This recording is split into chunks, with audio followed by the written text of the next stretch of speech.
PlayStation 2. An extremely successful system with so many games it'd make your head spin. So I've had one of these for pretty much all my life, but I mostly use it as a PS1 machine because I had so many PlayStation games. And if you saw that collection, you probably understand how many I've got. Now, I've never owned an original model PS2, though I have seen and played on one. I've always had PS2 Slims. Unfortunately, this one here is a spare that doesn't work. The one I have in active use is still being used, and quite frankly, I couldn't be asked to disconnect it to show it. Now, my PS2 library isn't as big as my original PlayStation library, only 20 games. However, it is a good set, and I hope you'll enjoy what you see. With that said, let's take a look at the games. Grandia 2. I know this game exists on the Dreamcast, but I got the PS2 version because it felt kinda weird getting it for that system. Sure, the first Grandia existed on the Sega Saturn, but that was a Japanese exclusive. We only got the PlayStation version, and I have that version, so it's only fair that this connected it. Open this up here, disc and manual. The manual's got the registration card, and right under that is a PlayStation product catalog for some games that were coming up in 2001. A cool little thing, and that's really all I've got to say about the game. Grandia 3. This is the only PS2 game I know of that takes 2 discs to play through, and not just a game and a bonus disc, which is quite strange. Open it up here, there's disc 1, flip that's disc 2, there's the manual, which is in pretty good shape. Overall, a decent game, though it is kind of weird to see a DVD game be in 2 discs.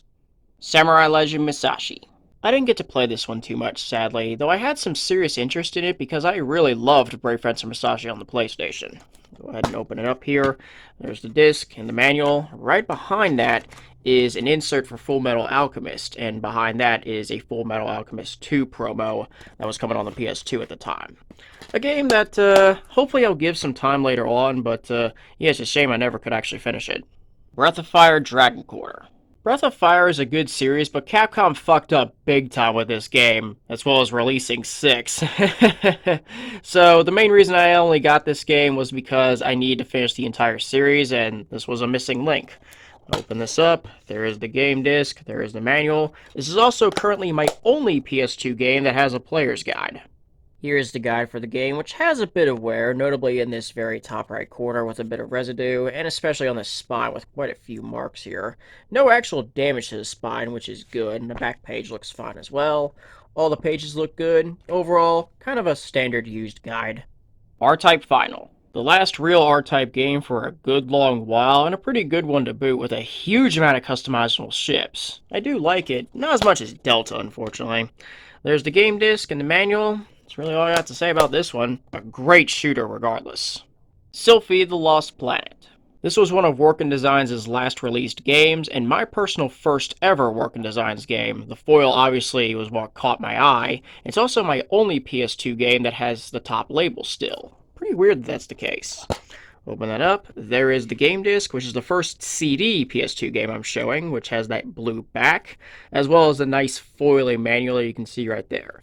The game itself is a vertical shooter that is the sequel to the original Sylphie on the Sega CD, and is a pretty good one at that. Gradius 3 and 4. If I remember it right, this was the only time Gradius 4 got a console version, and I was familiar with Gradius 3 because it was on the Super Nintendo. However, this is in its arcade difficulty, which threw me for a loop, being used to the Super Nintendo version. There is the game disc, also a CD, and the manual, which has the registration card. A pretty decent game, but it's not one that's easy to find, unfortunately. Though it's not too expensive either. I think complete's around 40 bucks. Dot Hack Infection. I put a good chunk of time into this game, but unfortunately I ended up stuck and never got to finish it, which is a shame because the game gave me quite a bit of interest. Open this up here, there is the anime DVD in addition to the game disc. Manual is in okay shape, though the registration card is detached from the manual, so looks like it could have been potentially used, but it never happened. Yeah, I'm just hoping I can find like a guide or something to be able to figure this out. Dot Hack Mutation.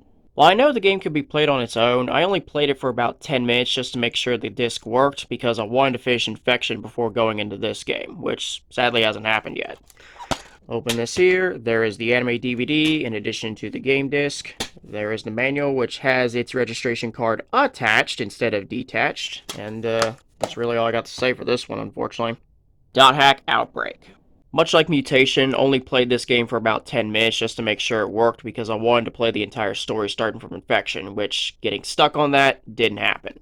Open this here. There is the anime DVD, game disc, manual's in great shape. A complete copy of Outbreak is currently running around $60 as I record this, and unfortunately I do not have Quarantine to finish this series. I've only seen it once, and it commands a good chunk of money. Though if I do find it, I could try, but it won't be easy. Wizardry Tale of the Forsaken Land. I'd known about this game for a while, but upon really playing it, it slowly became my personal favorite PS2 game of its early years, back when the PS2 was just kind of starting to get itself together. Open it up here, there is the game disc, which is another blue CD, the manual, which has the registration card intact and looks excellent, and overall, a really good copy for what it is. A complete copy of the game currently goes around $50 to $60, and if you can find this game, which might not be as easy as you think because of a rather generic spine, it's a great early PS2 game. Suikoden 3. As much as I like Suikoden, I was not fond of this game's Trinity Site system, which got me stuck in one character's chapter and I couldn't go back to check on some others, so ultimately I never finished the game.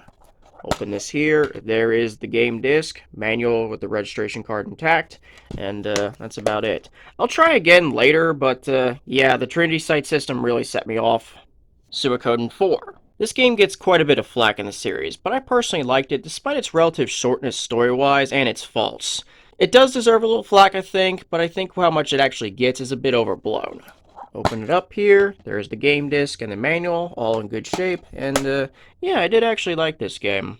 Suikoden Tactics. This game fills a few holes from what was for short storyline and a pretty good strategy RPG to boot. I personally did play through this game to completion, but it was the only one in the Suikoden series I did so that I didn't collect all the characters. Open it up here, there is the soundtrack which comes with the game, the game disc, and the manual is in good shape. This is actually a pretty good game if you can find it. Suikoden 5. I mainly got this game because it was the last one in the main series I had yet to play, and I had so much trouble finding it that it's one of the few games in my collection that was an online order. It was totally worth it though because this game was awesome. Open it up here, there is the game disc, manual is in great shape. A complete copy of the game is currently running around $100, so it is a little up there, but I'd say it's worth it because it fixes the faults of Suikoden 3 and 4. Kingsfield, the Ancient City. I didn't get to play this game very much, only about 20 minutes or so just to make sure the game was working, as back then I wasn't too good at first-person action RPGs. I've improved a little bit, but not enough momentum to really have a go at this game.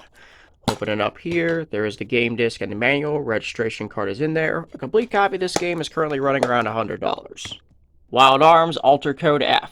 This is a remake of the first Wild Arms on the PlayStation, which I do have. This remake, however, blows the original away and then some. Go ahead and open it here. Right there is an anime DVD that comes as a bonus with the game. The game disc. The manual has a few nicks on the spine, but that's really the only fault with it. But other than that, it looks good.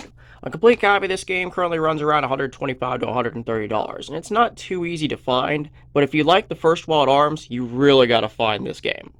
Sakura Wars, So Long My Love. For a long time, this was the only Sakura Wars game to get out of Japan. Well, at least until the reboot. So it is quite nice to have this one, especially as it's a big box. This box is okay. Mainly the top and bottom flaps have a little bit of damage, but otherwise the rest of the sides actually look fine and looks pretty decent overall. It's not completely screwed up. Here's a look inside, featuring the outrageously large instruction manual that can't even fit in the game case. Not because of how thick it is, it's 56 pages in case you're wondering, but because of how wide it is. This is literally as wide as the game case, which is why I can't fit. It's pretty ridiculous, to be honest. The art book, which has all the characters and all sorts of neat stuff, and looks pretty cool. The poster, which you'll see in full in the next clip. And the game case, which has 2 discs. Right up here is the English voiceover disc as disc 1, and the Japanese voiceover disc as disc 2. A complete copy of the game in decent shape currently sits at around $80. Here is a fairly large Gemini poster, which is in nice shape. Only a couple creases, mainly in the corner sections, but that's really the only faults here. I'm not going to be flipping this because there's literally nothing on the back side, and just showing you the condition of it, which is in great shape. And moving on. Tonelico, Melody of Alemia. This is one of those games where initially I knew just the name and not much else. found it and decided to give it a shot, and all of a sudden I was putting in huge amounts of hours until I finished the game. I surprisingly really like this game. Now this outer box isn't in the best of shape, there's some dirt on the bottom and the spine's bulging out a bit, but the rest of it looks okay, apart from a bit of yellowing here and there. Now as you can see, the side is completely out, so I can just do this, and voila, didn't even have to make a cut. Now this right here is the hardcover art book, which is in alright shape. The spine is a little yellow, but I think it's mainly just due to exposure to the elements, since it's the spine just being outside the box. But other than that, it looks good without many major flaws. And of course the game itself, open this here. There is the game disc and the manual. Now this alone, a complete copy, is fetching around $70 to $75 as I record this, but the limited edition set that you see here is currently running around $90 to $100. Tonelico 2, Melody of Metafalica. After playing a Lemmy as much as I did, I had to go after this the first chance I got. And it didn't take very long before I found this very nice copy with only a little damage on these little flaps here on the corners, but that's really the only fault with it. Otherwise, it looks fantastic for what it is. Here's a look inside, featuring the game's soundtrack, which is in this nice jewel case. And I'll just open it up here since it is an open copy. There we are. There is the disc, which looks pretty nice. No scratches whatsoever. It's barely been used, and that's quite nice. This right here is the art book, which is in excellent shape with no spine wear whatsoever. Though it's a shame it's not a hardcover like the first game. Oh well. And finally, the game itself, which I'll just open here. There is the game disc and the manual, all in good shape. Now, like a Lemia, currently a complete copy of just this is fetching around $70 to $75, and the limited edition set is currently running around $100 to $120. And those are my PS2 games as of this video's upload date. A pretty decent roster overall, though there's still quite a few games I want to hunt for the system. Here are my top 5 targets I'm hunting for the PS2 this year. My top priority may seem like a strange choice, but Growlancer Generations Deluxe. I used to have this game, albeit just the game case and the 2 discs on shitty reproduction artwork, so that's not really pleasant to look at. If I can find this big box, it'd be very nice. My second priority is MS Saga. This was recommended to me quite a few years ago and did see some gameplay footage of it, and it certainly looked interesting. Unfortunately, I have not actually seen the game, which is kind of a bummer. My third priority is Gradius 5. This is the only Gradius game I have never played, so it'd be nice to be able to complete the entire series. However, like the other 2, I have never seen this game, which is quite strange. Fourth on that list goes to Shadow Hearts. Another recommendation, though I have actually seen this game. The only problem was I kept constantly seeing it for $180 when market price was only $120. Market overpricing is a pain in the ass, so that's why I don't have it. There's no real other option to round out the top 5 but Dot Hack Quarantine. Yes, it's a pretty expensive game, and I've only seen it once, but I have Infection, Mutation, and Outbreak. Why do I not have Quarantine? Well, if I do find the game, I'm going to try my hardest to get my hands on it. This way I've got all 4 of the original series. Of course, there's other PS2 games I'm going to be hunting, but those are just 5 of the biggest concerns. There's a lot of PS2 games after all, and there's plenty of good ones, so watch out for collection updates if you're interested. And that's all I've got to say in show. If you like what you saw, feel free to drop a like. If you're interested in seeing how I update the collection, please hit that subscribe button. But until then, I want to thank you for watching, and I'll see you next time.